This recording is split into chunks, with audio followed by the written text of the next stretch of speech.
Bonjour les gens, c'est Monos, vous êtes sur une nouvelle vidéo de ma chaîne. Alors enfin, je vais enfin faire cette vidéo tant demandée depuis des semaines, des mois, des années, des décennies, des siècles. Non, je déconne.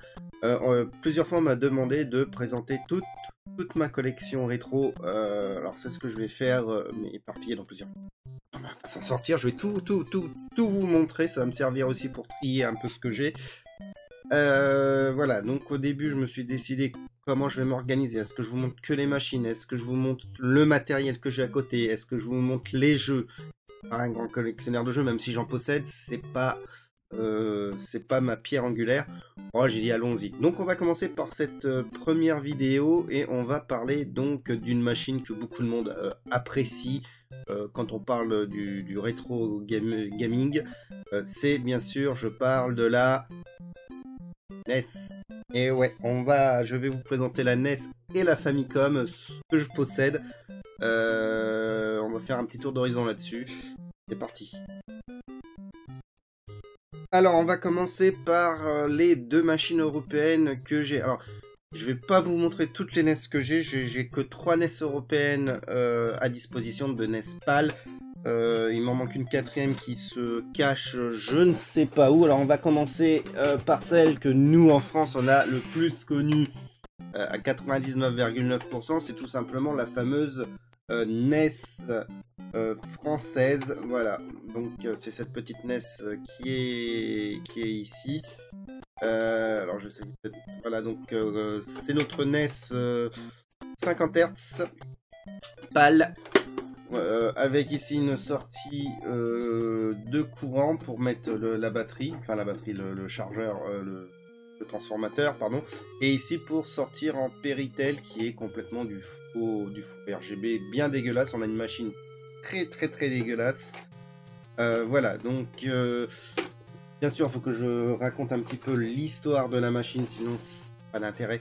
Moi la NES je l'ai connue chez mon cousin, je le voyais jouer, je crois que le premier jeu sur la NES que j'ai vu c'était le Mario, le Super Mario Bros plutôt.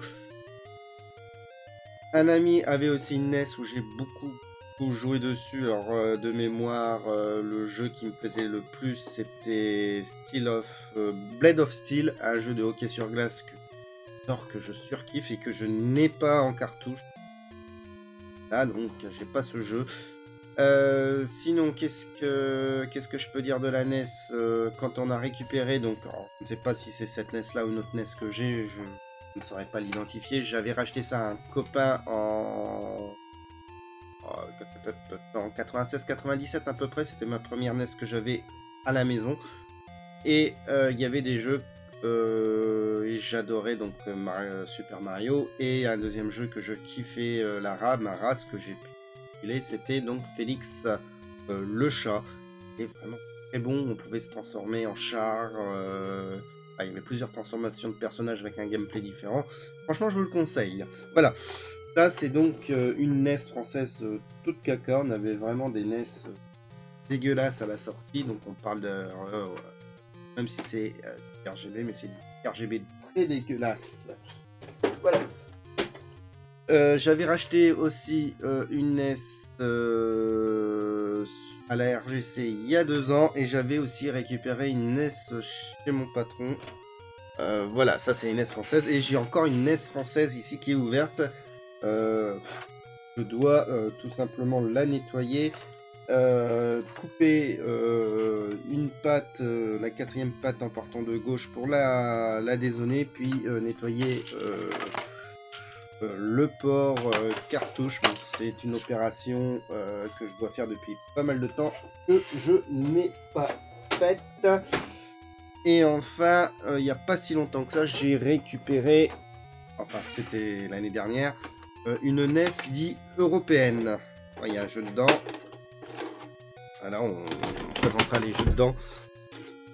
Voilà, c'est une NES dite européenne. Alors, on peut voir ici. Alors, je vais essayer. J'ai mis mon setup lumière européenne. Tac, version. Alors, qu'est-ce que change cette NES? C'est tout simplement que bon, bah derrière on a ici le port RF. On a toujours, pardon, ici le choix du canal. Ici le transformateur. Et surtout, ce qui est vachement intéressant, c'est que quand on est sur le côté, on est en sortie tout simplement RCA de bien meilleure qualité que nos NES françaises. Voilà, donc ça c'est une machine que techniquement... c'est une machine, une version... C'est marqué... Est-ce qu'il y a un code derrière? Bon, il n'y a pas de code derrière. C'est une version européenne. J'ai acheté un revendeur allemand. Malheureusement, je n'ai pas de NES US. J'aimerais bien en avoir une. Je vous montre maintenant tout le matériel pour la NES PAL que j'ai. Enfin, du moins ce que j'ai retrouvé hier. Alors, me voilà avec une petite boîte avec du matériel NES. Alors, on va aller voir un petit peu ce qu'il y a dedans. Alors, d'abord, j'ai le phaser, enfin, j'ai le zapper, pardon. Moi, j'ai le zapper rouge. Il y a aussi des zappers marron qui sont de toute beauté. Voilà, ça c'est ce que je possède. Ensuite, on va mettre ça ici. Hop, qu'est-ce que je possède à l'intérieur de cette box? Alors, les fils Péritel françaises. Donc voilà par exemple sur quoi on branchait, et la Péritel toute caca. Voilà, donc j'en possède plusieurs de ce type. Des transformateurs NES. Alors ça, j'ai pas mal de transfo au niveau du transformateur NES. Hein. Et des manettes. J'ai pas mal de manettes. Alors avec la NES allemande, j'ai eu ce genre de manette qui est toute pourrite. Hein. Celle-là, on oublie complètement ce genre de manette à la con. On a même dû en avoir deux. Sinon, bon, bah, j'ai pas mal de manettes officielles NES de très bonne qualité. D'ailleurs, moi j'adore ces manettes-là. Beaucoup de monde. Voilà, les contrôleurs sont quand même assez bons à mon goût. Alors peut-être que j'ai du nettoyage à faire. Bon. Voilà, donc j'ai du stock pour pouvoir jouer tranquillement. Voilà. Maintenant, on va passer au jeu tout simplement. Hop, on va passer au jeu NES. Alors, on va passer à nos chers jeux NES que j'ai. Donc, j'ai ma petite boîte de jeux NES. Rien à voir avec le gros NES. Ou jeux NES. Non, je fais pas la... Alors, on va voir un petit peu. Alors, j'ai récupéré, ça c'était à mon anniversaire par Kitich, si j'ai pas de bêtises, le Star Wars. J'ai récupéré de Michel Louvet tout simplement le Snake Revenger, donc un Solid Snake. Alors le premier Solid Snake, c'est pas celui-là. Quand j'avais acheté la NES, j'avais le jeu entre les mains. J'ai déjà joué à Metal Gear Solid. Je voulais que mes parents rachètent le jeu à mon copain, au copain qui me l'avait prêté. Ils n'ont jamais voulu. C'est une bonne chose d'ailleurs. Enfin voilà. Un Megaman 2. Enfin, j'ai deux Megaman 2. Voilà, donc le deuxième Megaman 2, peut-être un des deux sera, comme je dis à chaque fois, peut-être que à donner un jour à quelqu'un, j'en sais rien. Mon Everdrive N8 chinois. J'aime bien ma carte, je sais, j'ai une carte dedans. Voilà, j'ai une carte dedans qui n'a pas fonctionné. Je l'ai ouvert, j'ai cru que c'était un vrai Everdrive, mais non, c'est bel et bien Everdrive chinois. Pourquoi, comment je le sais? Tout simplement parce que les derniers drivers, enfin les drivers officiels de Kriegs ne passent pas dessus, ils m'effacent obligatoirement la carte. Donc c'est que c'est du chinois. Voilà, mais bon, ça peut toujours servir. Voilà, ça c'est un jeu que j'ai eu quand j'ai acheté la console à un copain, c'est Blockwood. Bon, moi j'ai pas trop aimé ce jeu. Alors là je l'ai comme ça, mais je l'ai en version boîte parce que j'ai joué il n'y a pas longtemps. C'est Twin Dragons de... Voilà, donc c'est le homebrew. Qu'est-ce que j'ai? Ça c'est mon meilleur ami qui m'avait donné ça parce qu'il y jouait plus. C'est Defender of the Clone sur NES. Un jeu d'époque que j'avais quand j'étais gamin, c'est donc Shadow Kate.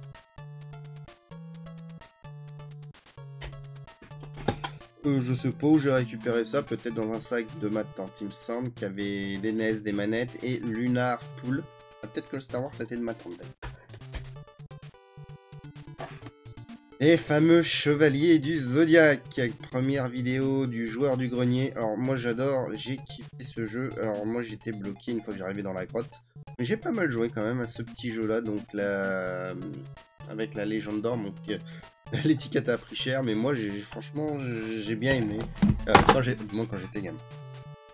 Un jeu que j'ai reçu, et c'est le seul jeu étranger que j'ai avec la NES allemande, c'est le Nintendo World Cup. En version allemande, enfin, c'est une cartouche allemande. On voit NES, ZX, Noé, je crois, allemande et Benelux, pas de bêtises. Je crois qu'il fonctionne pas, mais j'ai le Donkey Kong 3 de la NES. Un Super Mario Bros 2. Un Kung Fu Master. Je l'ai ouvert, je n'ai pas les enfin l'adaptateur à l'intérieur parce que certaines cartouches sur les Kung Fu a un adaptateur pour faire passer la version Jap en version, c'est sur la version US. Il y a des adaptateurs à l'intérieur de ce jeu. J'ai un Punch Out. Alors c'est cette version avec il n'y a pas Mike Tyson. Pas que j'ai. Très bon jeu, j'ai joué un tout peu. Ça par contre c'est Kitsch, ça j'en suis. C'est Dr Mario, merci encore l'année dernière.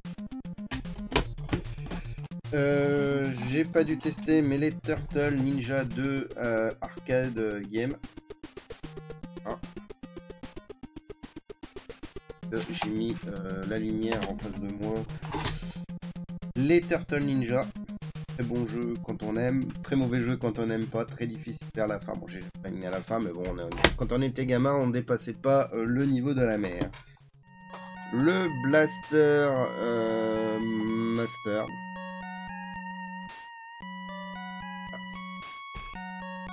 Qu'est-ce que j'ai d'autre ici? Voilà, ça c'est le Metal Gear premier. Alors j'ai dû dire Metal Gear Solid dans l'auto. Désolé, le Metal Gear le tout premier de la NES. Pareil, je l'avais racheté à la PGR à Michel. Ah merci, donc là c'est cool d'avoir dans ma collection ces petits jeux quand même. Je suis pas un grand fan de collectionneur de jeux, mais il y a certains jeux. Super Spike V-Ball en boîte. Et enfin Crash de mise en boîte aussi. Il me manque des jeux que je retrouve plus, comme le fameux quelques jeux qui me manquent hein, quand même. Normalement j'ai en boîte Super Mario Bros 3 que je retrouve pas et Félix le chat, donc très certainement est chez ma mère dans le grenier, dans un carton ou je ne sais pas quoi, comme d'autres jeux très certainement qui me manquent. Voilà, donc ça c'est ma collection NES. On va passer maintenant à la Famicom. Allez, on va passer à la Famicom, donc je vais montrer mes deux Famicom que je possède avec leur la petite histoire. Alors la première, on va falloir que ça repasse un peu au nettoyage quand même. C'est cette, alors j'ai la première Famicom qui vient d'Allemagne. Alors je l'ai acheté, je crois au même gars que j'ai acheté la NES Composite. Voilà, donc avec, elle a été modée bien sûr en campo. Parce que le RF c'est 5 minutes. Le truc assez rigolo, c'est que dans le packaging, il m'a envoyé un gros câble pour brancher sur une télé en composite. Mais franchement, quand j'ai le câble, c'est un câble de 5-10 mètres. Franchement, on perd de la qualité monumentale. Voilà. Petite particularité, bien sûr, alors ça va être de l'autre, pardon, c'est que ici je possède des manettes avec des boutons ronds, et pour mon petit Fredo, ben voilà, j'ai bel et bien le cache, j'ai le cache ici. Voilà, donc ça c'est la première Famicom que je possède. On va, tiens, hop, je vais mettre ça dans sa boîte. Et la deuxième Famicom qui a été achetée chez FF Shop, qui a fermé d'ailleurs. J'aimais bien ce petit revendeur sur eBay. Elle est un peu jaunie celle-là. Normalement j'avais acheté quelque chose d'un peu mieux théoriquement sur papier et bon j'ai reçu ça, j'étais un petit peu déçu. L'autre problème c'est qu'elle est modée en RCA aussi mais directement incorporée dans la console. Voilà. Et l'autre particularité de la console c'est que je possède des boutons carrés et non des boutons ronds. Voilà pour la petite histoire, ça c'est pour les deux machines des Famicom. J'ai mis très longtemps pour voir une vraie Famicom entre les mains. Je crois qu'il a fallu attendre ma première PGR à Pinon. Et puis bah, là où vraiment j'en ai vu plein qui vraiment séduit et donné envie d'en avoir une, c'était bien sûr à la première journée Mario toujours à Pinon où il y avait Famicom et j'ai pu tester un petit peu et c'était vraiment génial. Bon, j'en ai ensuite qu'est-ce qui pour la petite histoire, c'est que on s'était refait une journée jeux vidéo à Pinon avec ma fille normalement et on avait joué à un jeu qui s'appelait Ninja Crusader à deux, totalement kiffé ma race. Et en rentrant le samedi soir à, je sais pas, 2h du matin, je me suis commandé à l'arrivée une Famicom. Ça c'est pour la petite histoire. Sinon, en gadget pour la Famicom, j'ai juste un adaptateur pour brancher les cartouches NES sur la Famicom. Alors j'ai pas l'inverse, ça rien. Mais voilà.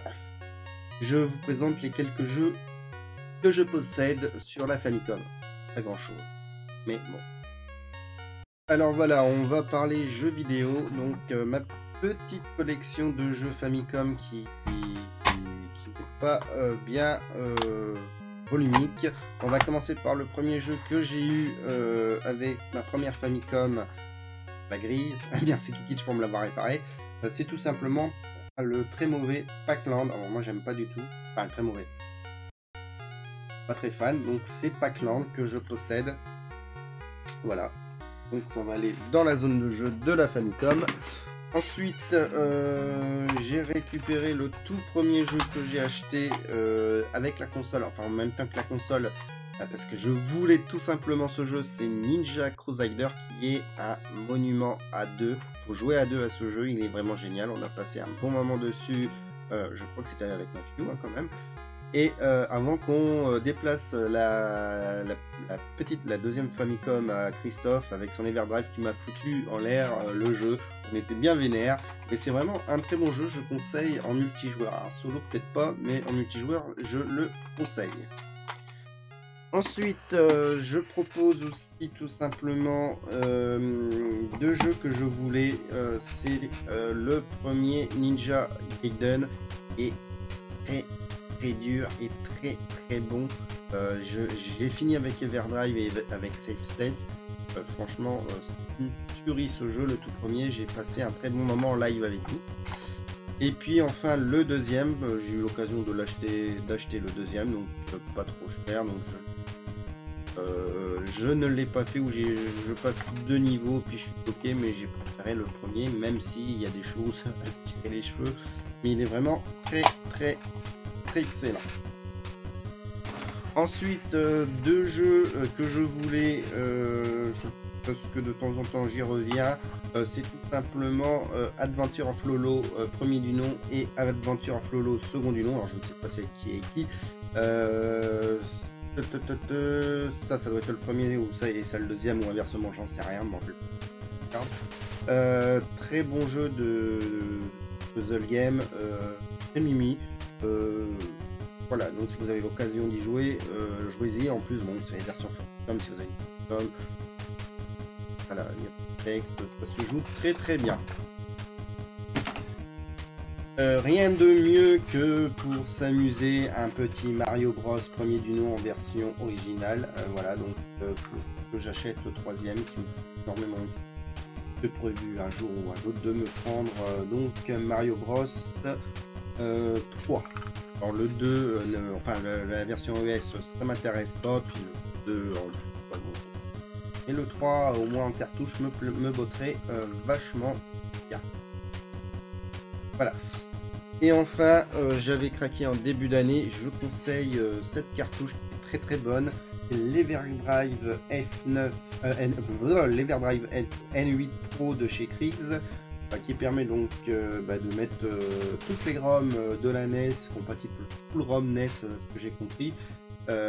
Franchement, c'est très bon, moi j'adore.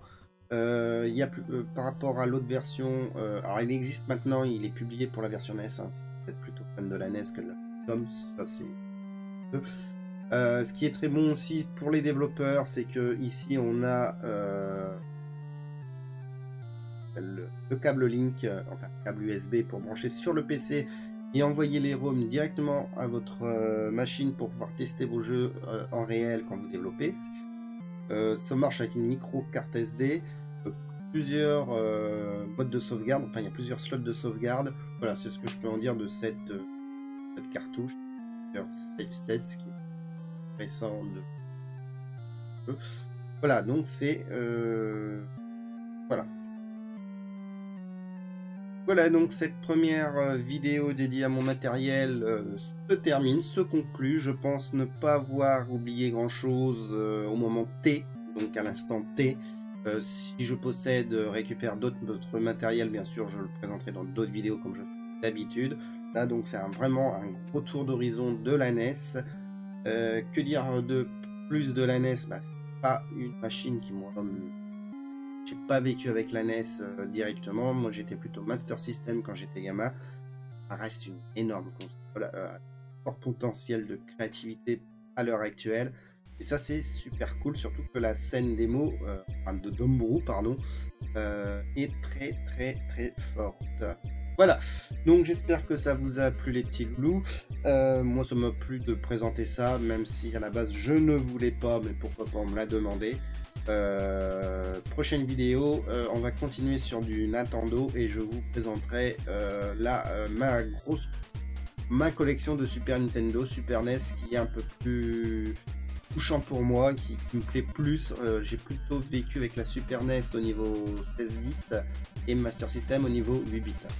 Voilà, j'ai plus Pro Sega en 8 et Pro, entre guillemets, Pro Nintendo dans la machine 16 bits. Et ça c'est pour la prochaine vidéo. Si ça vous a plu, n'oubliez pas de mettre le pouce en l'air, ça me fait toujours plaisir. Le petit commentaire, abonnez-vous à ma chaîne, vous aurez plein de tutos, programmation, matériel et compagnie. La petite cloche pour savoir quand je publie les vidéos. Et puis, faites-moi des bisous. Voilà. À distance, hein. Mais des bisous. Allez. Bisous tout le monde.